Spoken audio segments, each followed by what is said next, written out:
When this man answered his door one fateful day, a stranger viciously changed his life forever.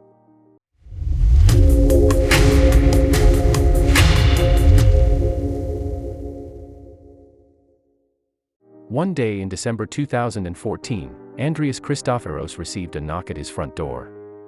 Then, after answering it, he found himself face to face with a random man whom he had never seen before.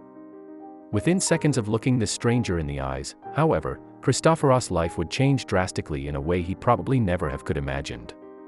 Christopheros himself is a businessman who, in 2014, worked for a property and events company owned by his family.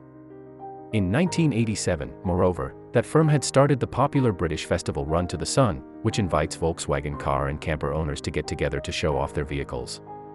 The occasion sees DJs play and comedians perform, too.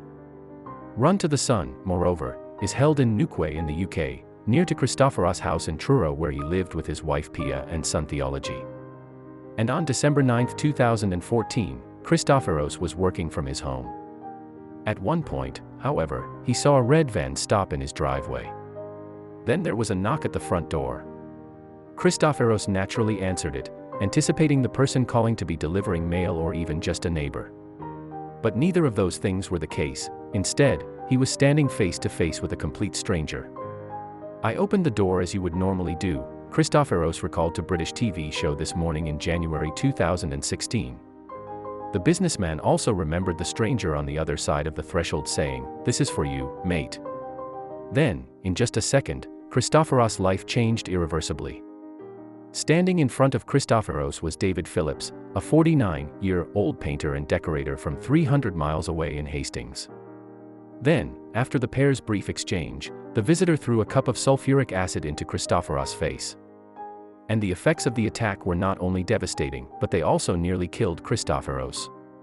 "The pain was inexplicable, it's like nothing I have ever felt," Christopheros described to the presenters of This Morning. He added, "You can't even comprehend, but I knew straight away that it was acid. My t-shirt dissolved. It was like a waistcoat. There was no doubt in my mind that it was acid. In agony, Christopheros then shouted to his wife, who at the time was tending to their son in another room, to notify emergency services.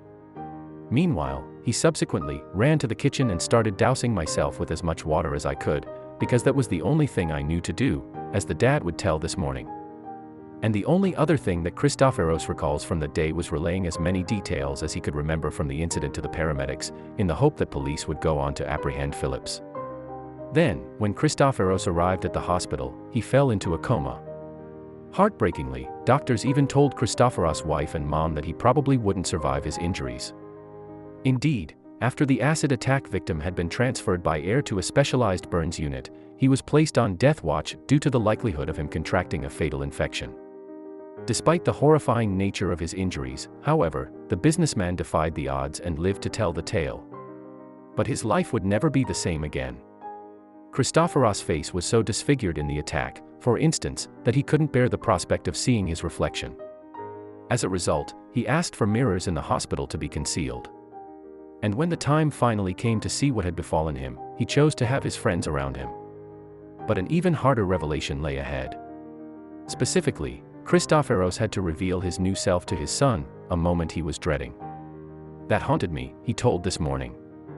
"From the time I could speak, we made the decision to not let him by the hospital. Eventually, though, he plucked up the courage to see Theo. Even after that decision, however, the attack victim was apprehensive about how his son would react. Christopheros explained to This Morning, it was almost 2 months of him being away from me and 2 months of thinking, will he even recognize me? And, if he does, will he be scared of what I look like? Will he be scared of the mask?" He added, "You always think the worst, don't you? Luckily, Theo's amazing," Christopheros went on. "My wife brought him down, and he looked at me and nestled into her neck. Then, about 2 minutes later, he just stuck his arms out for me and clung onto me and wouldn't let go." Christopheros added that he didn't know what would have happened had his son responded differently.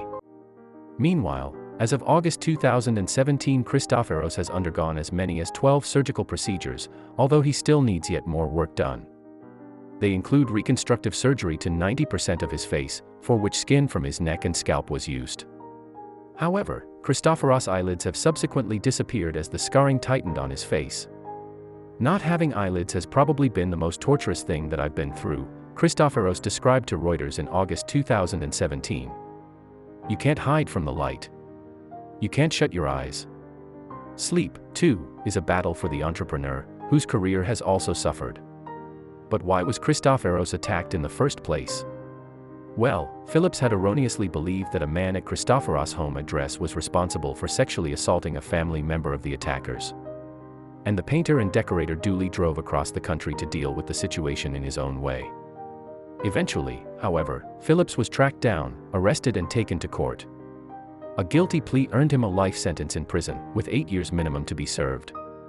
After a successful appeal of this verdict, though, Phillips' sentence was reduced to 16 years, although the chance of him receiving parole after 8 years still stands. Plus, Phillips' apology to his victim in the courthouse was later rebuked by Christopheros. He was very uncooperative with the police and only pleaded guilty at the 11th hour when I was in the witness room to give evidence, Christopheros told This Morning. We walked past and he gestured to his heart and said, "I'm sorry." To be honest, it fell on deaf ears. We just walked straight past. It didn't make any difference, Christopheros concluded. And, according to the interview he gave the British TV show, his only goal now is to move forward. You deal with what is in front of you and you move on. I lost a year of my life at the age of 30, he revealed. Christopheros added, "It's significant. I'm not going to lose any more time. Time is precious for me."